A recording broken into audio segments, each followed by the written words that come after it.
मुंबई महानगरपालिका निवडणुकांच्या रणधुमाळी सध्या सुरू आहे आणि प्रत्येक उमेदवार आपापल्या प्रभागामध्ये आपला विजय कसा होईल यासाठी मतदारापर्यंत पोहोचताना आपल्याला पाहायला मिळतोय।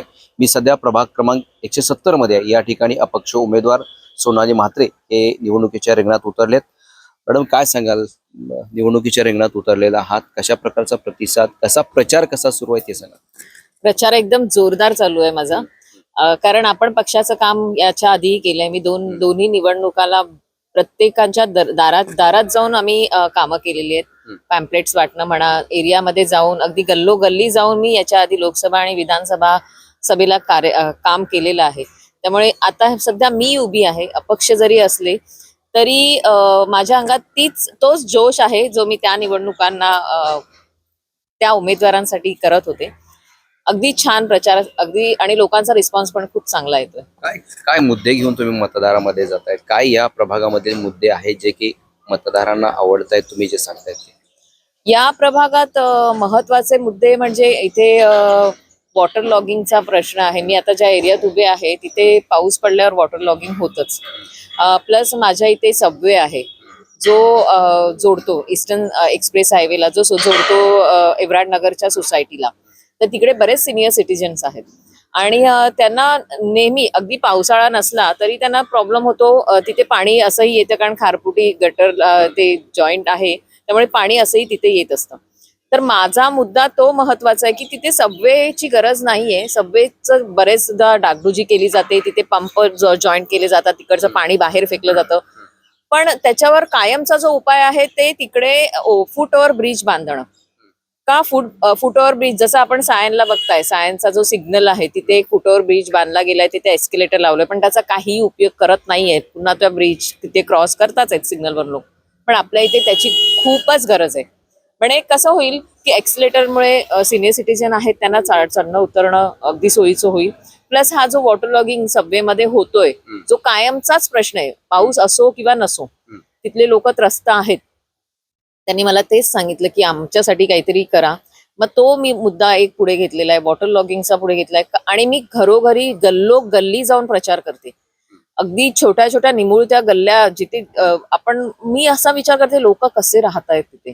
मी यासाठी मुद्दामून स्वतः जाते गल्लोगल्ली। मी पॅम्पलेट्स वाटायला कुणाला सांगत नाही, मी स्वतः हातात पॅम्पलेट्स त्यांच्या हँडओव्हर करते, कारण मला तो एरिया कळायला हवा की लोक आपली कशी राहत आहेत आणि त्यांच्यासाठी आपण काय। आता काल आम्ही प्रचार केला होता त्या बर्मासेल पटरीच्या इथे।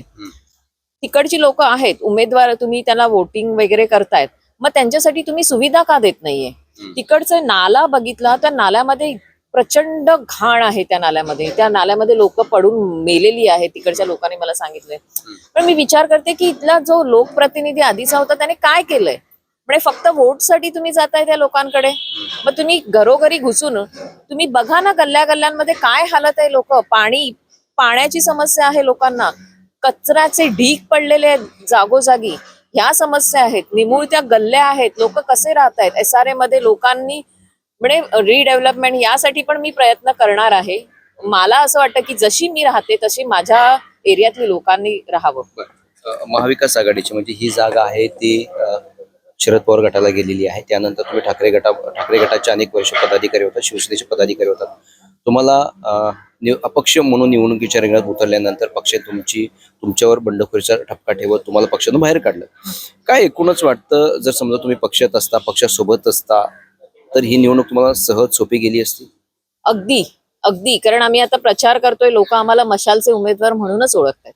कारण जेव्हा आपल्याकडे पक्ष फूट झाली, पक्षात फूट पडली, आपले आमदार निघून गेले इथनं, त्याच्यानंतर अक्षरशः लोकांनी इकडनं तिकडे उड्या मारल्यात स्वार्थासाठी स्वतः, पण आम्ही कुठेही इथनं हल्लो नाही।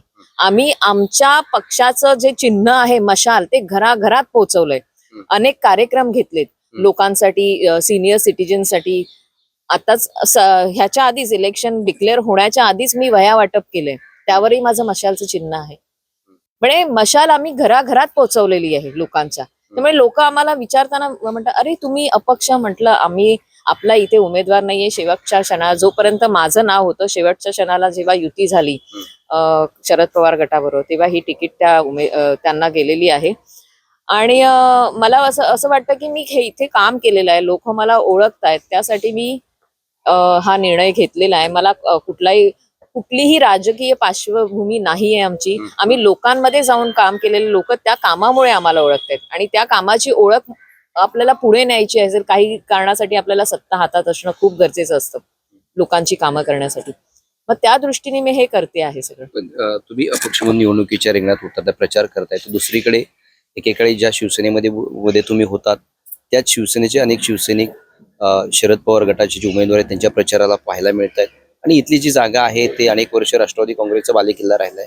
कसं बघताय, इकडे कसा सामना करणार? लोकांनी विचार केला पाहिजे की तुमचा जो उमेदवार आहे तो तुमच्यामध्ये राहिलेला आहे का, तुमच्यामध्ये राहतो आहे का, इथला स्थानिक आहे का. मी मान्य आहे इथे राष्ट्रवादीची सीट होती, काहीही होती, पण तो उमेदवार तुम्ही विचार करा तो कुठे राहणार आहे. आज तुम्ही मला एक हाक मारली तर मी तुमच्या हाकेला लगेच तिथे येऊ शकते. तो उमेदवार राहणार कुठून, त्याच्यापर्यंत पोहोचण्यासाठी तुम्हाला एखाद्या माणसाकडे जावं लागेल. तो माणूस त्यांच्याकडे तुमची तक्रार घेऊन जाणार. मी इथली स्थानिक आहे, इथल्या स्थानिकांचे प्रश्न मला माहिती आहेत, इथे राहणारी आहे.